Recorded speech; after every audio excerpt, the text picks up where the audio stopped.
Olá, meus amores, tudo bem? Aula de artes. Hoje nós continuaremos a falar sobre o neoclassicismo, só que dessa vez nós falaremos sobre o Império Brasileiro e o neoclassicismo. As primeiras referências ao estilo neoclássico em terras brasileiras deve-se muito à presença do arquiteto italiano Giuseppe Antonio Landi, em Belém, nos fins do século XVIII, e também aos arquitetos e construtores portugueses no Rio de Janeiro. E é no Rio de Janeiro que estão situadas as igrejas da Candelária e da Santa Cruz dos Militares, além do Teatro Real de São João. E é claro, essas construções apresentam elementos neoclássicos.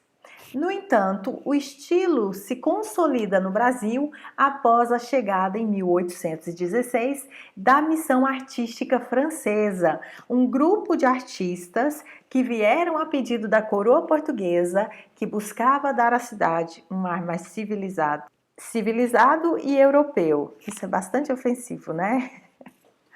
E ao mesmo tempo que se desejava desenvolver entre a população local o gosto pelas belas artes. Esse grupo também deveria organizar a criação de uma academia de belas artes na cidade.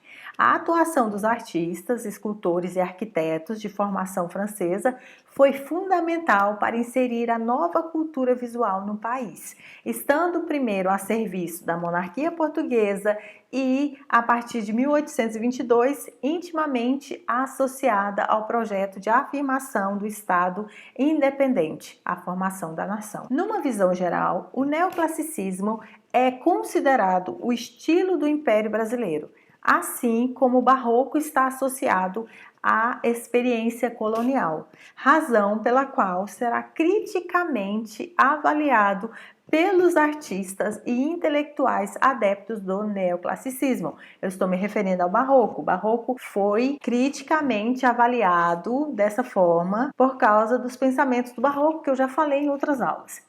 Então, a pintura neoclássica no Brasil. A mensagem acima da forma. Jean-Baptiste Debré, pintor francês que veio com a missão, havia estudado em Paris e participado da empresa iconográfica napoleônica. Debré teve aulas com Jacques-Louis David, aprendendo, portanto, o neoclassicismo lá na origem, destacando-se entre os artistas integrantes de 1816. Sendo o pintor oficial da corte no Brasil, Debré dedicou-se à pintura histórica e à realização de cenários para as grandes celebrações da monarquia aqui no Brasil. Vocês lembram de uma aula anterior em que eu falei sobre Jacques-Louis David, em que ele pintou grandes feitos históricos, inclusive os feitos de Napoleão Bonaparte, e aqui no Brasil quem fez isso foi Debré.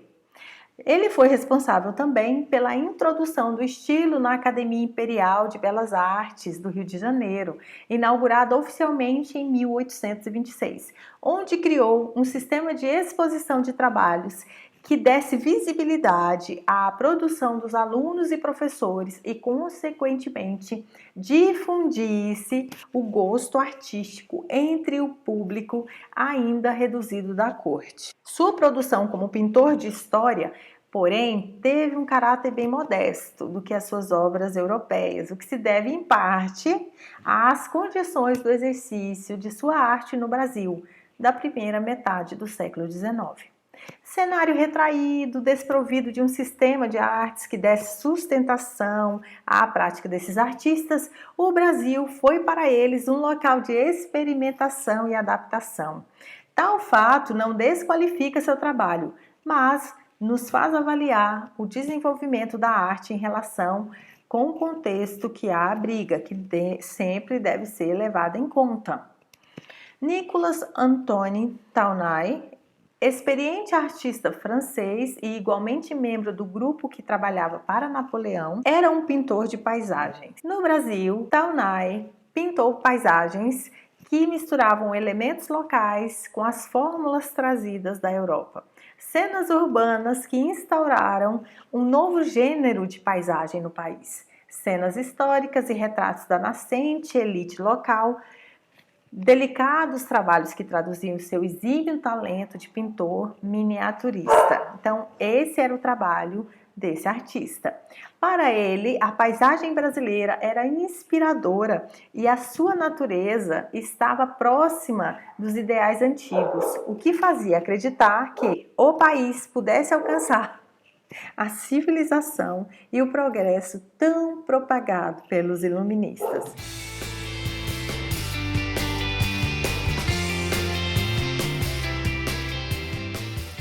Entre os artistas da missão francesa estava o arquiteto Grandjean de Montigny, que introduziu o ensino formal da arquitetura na Academia de Belas Artes. Foi um dos responsáveis pela afirmação do neoclassicismo como estilo oficial da corte no Rio de Janeiro. Além de ter sido autor de vários projetos e iniciativas relacionados à situação dos arquitetos na vida da cidade, Grandjean teve papel importantíssimo, muito preponderante no ensino realizado na academia, onde viabilizou e transmitiu os princípios neoclássicos a vários discípulos, seguidores do mestre e da doutrina acadêmica. No Brasil, o arquiteto projetou o primeiro edifício da Academia Imperial de Belas Artes, que foi demolido em 1938. E do qual apenas se conserva o frontão da entrada, reinstalado no Jardim Botânico, no Rio de Janeiro. Seus projetos caracterizam-se pela simetria e regularidade geométrica, bem como pelo emprego de elementos clássicos como colunas e frontões. Entre os edifícios construídos e ainda existentes no Brasil, destacam-se a atual Casa França Brasil, na região central, e sua residência na Gávea, projeto bastante particular, erguida entre 1819 e 1828. A linguagem arquitetônica neoclássica foi amplamente adotada durante o século XIX, sobretudo nos edifícios oficiais. Entre vários outros exemplos, destacamos o complexo do Palácio do Itamaraty, no Rio de Janeiro, em que o edifício principal e a área externa apresentam simetria e a regularidade que caracterizam o estilo neoclássico. Então, para que você grave essa aula de hoje, o estilo neoclássico ele sempre vai trabalhar com a simetria. Simetria é o contrário da assimetria. Simetria é algo que é exatamente do mesmo jeito de um lado e do outro lado. E também com a regularidade geométrica, regularidade na simetria e na geometria. É isso. Essa foi a nossa aula de hoje. Fiquem bem e até mais.